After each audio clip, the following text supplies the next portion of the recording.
Hey guys and girls, welcome back to BBR Suspension. Okay, today we're back on the TZR, the 3XV that we did the shock rebuild recently. What we're doing today is we're going to give the carbs a little bit of TLC. They're going to go to the spa today, get a bit of a spa bath. So on the 3XV, you've got, basically it's a V-twin. You've got two carbs. They are slightly different from one another, so be sure to mark them side 1 or 2 or left and right, depending on how you prefer to when you take them off. The main reason on the two carbs, you're going to find your main jets are different. The one is bigger and substantially bigger than the other one. I think the one is around about a 260 and the other one's about a 190. So it's a substantial difference, and the theory behind it is that if you're sitting on the bike, the left-hand side cylinder runs hotter because you have the flywheel on the left hand side, the right hand side is on the clutch side, and you've got additional oil and material in the gearbox and the casings that actually dissipates the heat. So that's the theory behind it. So what we're going to do today, we're going to basically open up the carbs. We're going to give them a good clean. The bike has stood for quite some time, and then the main thing that we want to do in opening them up is to clean out the air correction. There's a little air correction jet in the float bowl. What I've done, I've made a teeny weeny little drill bit. Okay, it's a 0.75 mil drill bit, which I've drilled into a piece of 2.4 mil filler rod, and I've silver soldered it in there.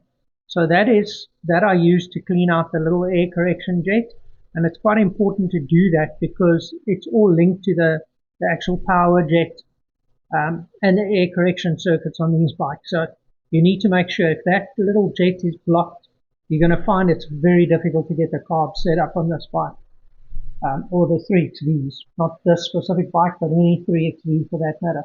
So what we're going to do, we're going to whip the float bowls off quickly. We'll just loosen. There's three little screws that hold the float bowl onto the carb body. We'll whip those off. A couple of years ago, when I sorted this bike out originally when it came into the country, the screws on the bottom of the carb, normally those screws the heads are pretty trashed, so I've replaced them with little stainless steel cap screws. It's just easier to work on. So we can whip the float bowl off. This is if you're sitting on the bike, this is the left hand side carb that I'm starting with. So this carb is the one that's closest to the flywheel side. What we'll do, we'll get the carb off. There's a small pipe that runs from the float bowl up. Okay, so that pipe we need to just get off as well. And you can see this one, the float bowl is pretty dirty. It's going to need a good clean. So we'll get that sorted out.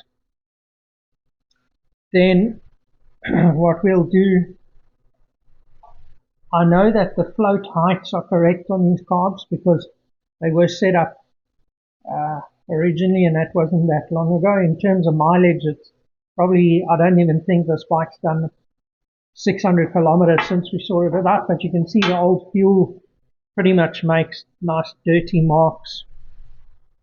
It's just pretty dirty, so we'll quickly get the carb strip. So we'll pull this pin now. I might need to get a little punch just to knock it out. That's basically the pin which holds the little float on, and then your needle sits underneath that. So we'll get that all taken out, and we'll get the jets unscrewed. In fact, the jets actually don't look too bad. So like I said, the left hand side carb, that is a 180. That's the left hand side carb, so that's flywheel side. Cylinder runs a little bit hotter than on the other side, and that's the one with the smaller jet. So what we'll do is we'll get the carb stripped, and then we'll pop them into the ultrasonic bath, get them cleaned up, and we'll get them reassembled, and then we should be able to get the bike running soon. Like I said, it has stood for a couple of years, so all the gunk, we need to just make sure that all the jets are clean. we'll get that stripped. Okay, right, so what we'll do next is we'll pull this, don't drop it. We'll get this little pickup tube taken out. That just sits behind the pilot jet. And we'll take a small flat and just get the pilot jet, just find that slot in the pilot jet.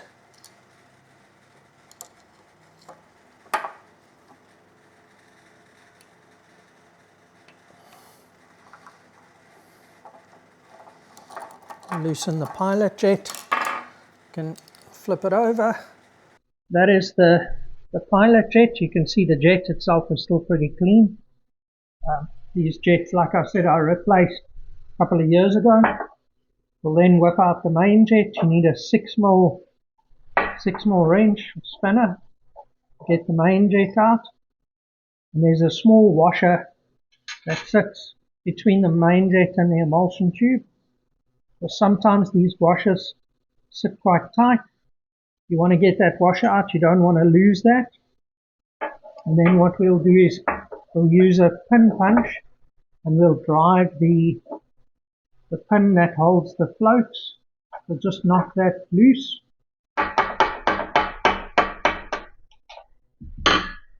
Right, so that pin comes out. We then pull out the float needle,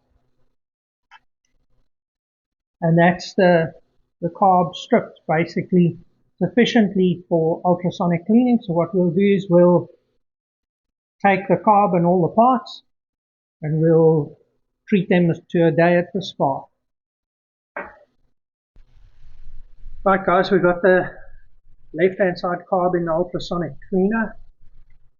This is the ultrasonic solution that I use. It's specifically made for ultrasonic cleaners. So what we're going to do, we're just going to top up the level a little bit. Every time you use it, obviously some of the solution sticks on the carb or whatever you're putting in, so we'll just top this up a little bit. Just want to make sure everything's covered. And then we should be good to go. Maybe a smidge more. Right. So what we'll do, we'll set it up to run 50 degrees C. We're going to run for about, I think we should be good at about maybe 45 minutes. So let's just set.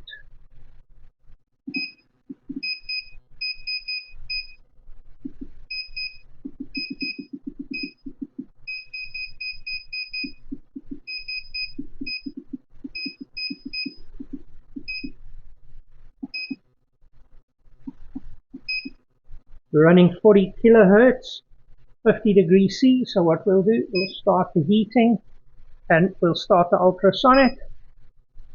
And you should see a couple of bubbles come through as the ultrasonic frequency starts pulsing. So what it'll do, it'll clean the carb. It'll basically knock off any dirt. You'll see it tends to make a ghosting around the actual components, and that's the dirt being basically knocked off the surface by teeny weeny little hammers. So what we'll do, we'll cover this up, and while that's doing a spa bath, I'll get the other carb stripped and ready to have its day at the spa. Right guys and girls, we're back from, well, the carbs are back from their spa treatment. While they were at the spa, I decided to kind of do the same, except I had a fight with the lawnmower 1. Right, so what we're going to do, we're going to be reassembling these carbs now. As you can see, they're nice and clean. The float bowls really clean. The internals of the carbs all nice and clean. The ultrasonic cleaner. So what we're going to do, we're going to start putting them back together. So the first step is to get the emulsion tube in. That's got to go in from the top. So we're going to get that emulsion tube dropped in. And what we'll do the emulsion tube just goes into the carb body. There is a locating pin inside the carb body. I'm not too sure if we can see it, but there's a slot in the emulsion tube that has to line up with that locating pin. Otherwise, when you tighten the main jet, the emulsion tube will turn. So that's a locator that just keeps everything in one place. So what we're going to do, I'm just going to put a smidge of oil, light lubricating oil. Everything just slides in nice and easy. And get that emulsion tube to turn in the body.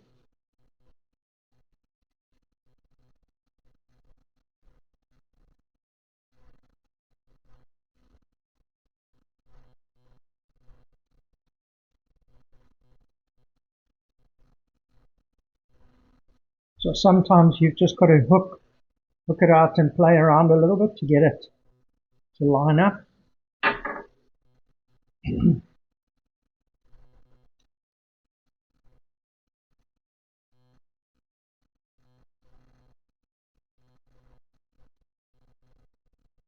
There we go. So the emulsion tube is in. We then insert the little flat washer. Okay. And we put our main jet through, and we're going to screw that into the emulsion tube. So that should pick up. We'll just use the screwdriver to tap that emulsion tube in. And we can then tighten up the main jet. Because these are brass, you don't need to over tighten them. It really is just a little sort of 2-finger on the spanner nut. Right, then we'll put the pilot jet in next, and we can tighten that up. A small flat screwdriver.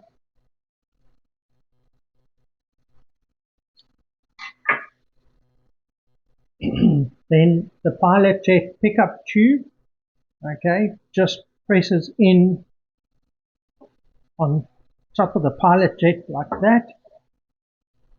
And then what we'll do is we'll get the needle onto the float, onto the little arm. Okay, and we'll get the needle and float into position. And we can get the pivot pin. Now these pivot pins need a tiny tap with a hammer.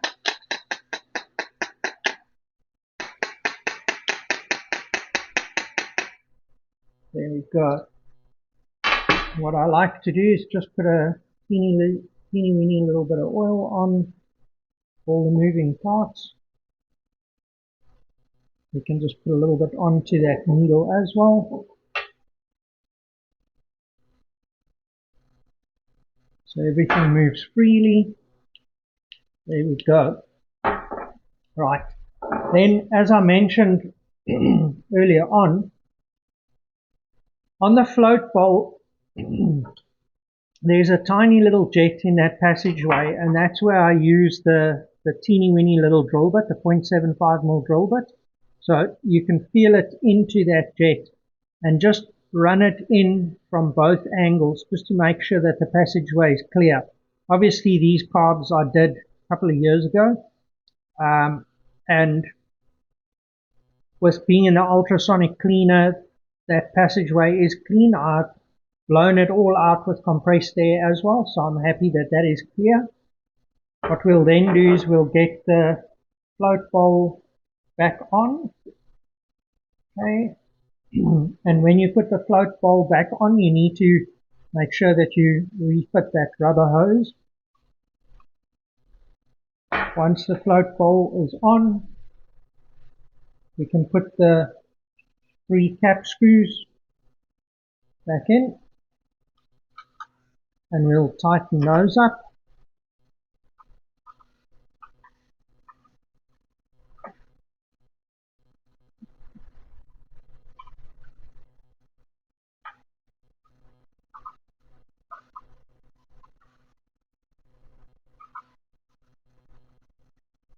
Again, bearing in mind the left and right hand side carb, or carb 1 and 2, have got different main jets, so just be diligent that you don't swap them, because if you do, you're going to have a seizure on one of the cylinders, and it'll more than likely be, if you're sitting on the bike, it'll be the right cylinder which seizes, because that's the one with the bigger main jet.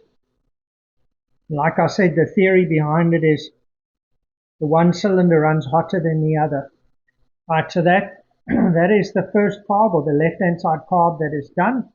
We'll quickly do the right hand side one. So this is the one with the bigger main jet.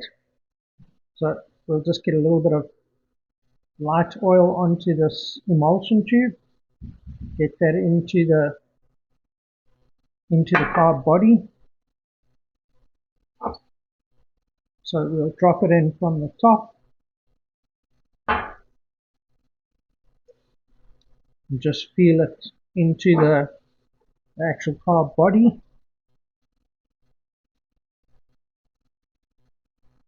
And then we'll see what it looks like. We're on the button first shot. So what we'll do is we'll get the little brass washer installed, get the main jet in,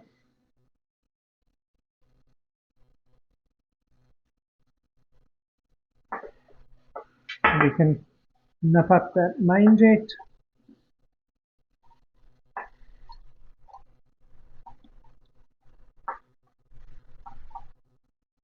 Then we can drop the pilot in. So both carbs run the same pilot jets. There wouldn't be a problem if you got those mixed up, but the main one's definitely two different sizes.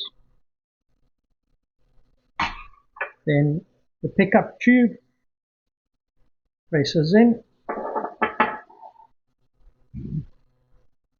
We'll get the needle onto the arm. We can get that ready to go in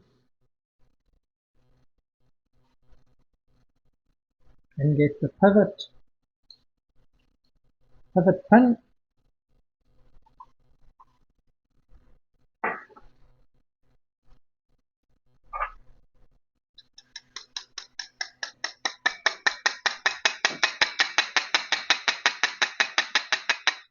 You've got to be quite careful when you're knocking these pivot pins in, that you don't hit them too hard. I have seen people break those little, these little arms. I've seen people break those off before by knocking a little bit too hard.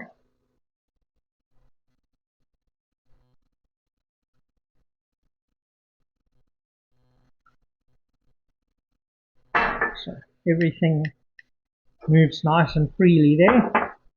So again, on this one, we'll put the drill bit into that jet.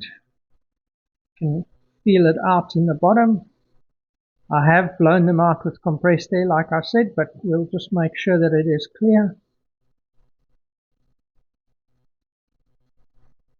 Right. Then we can get the float bowl installed on this carb. We'll get the little rubber hose installed too.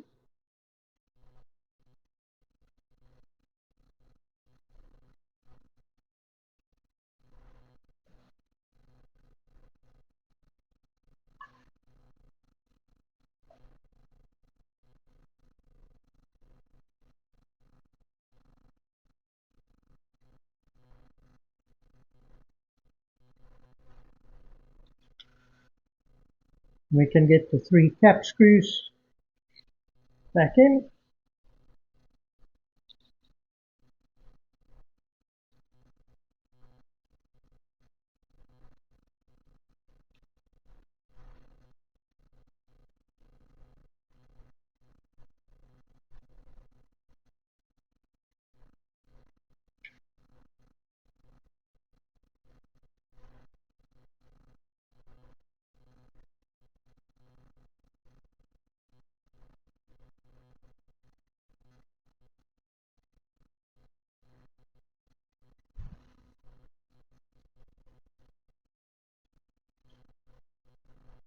Right.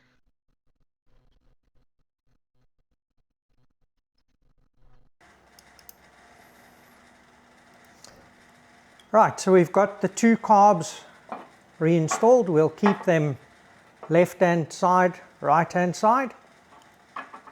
We'll get those fitted back on the bike. I need to replace the fuel line to those carburetors, as the fuel line is pretty brittle, so I've ordered some fuel line. I'll get those fitted. We'll get a new battery fitted on the bike. Then we'll be able to start it up and take it for a test run, get all the fairings back on, and we can take it for a test run. So we'll catch you in a few. I'll get them fitted, get the fuel line installed, and then we should be ready to give it some willy and burn some two-stroke oil. Right guys, so I've got the carbs cleaned on the TZR, got them back on, put the tank back on, put all the fairings back on. So now we get to do one of the favorite parts of doing a job. Let's throw on a lid, and I throw on some protectors and take this puppy for a ride. Let's go burn some two-stroke oil.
Right guys, whoa.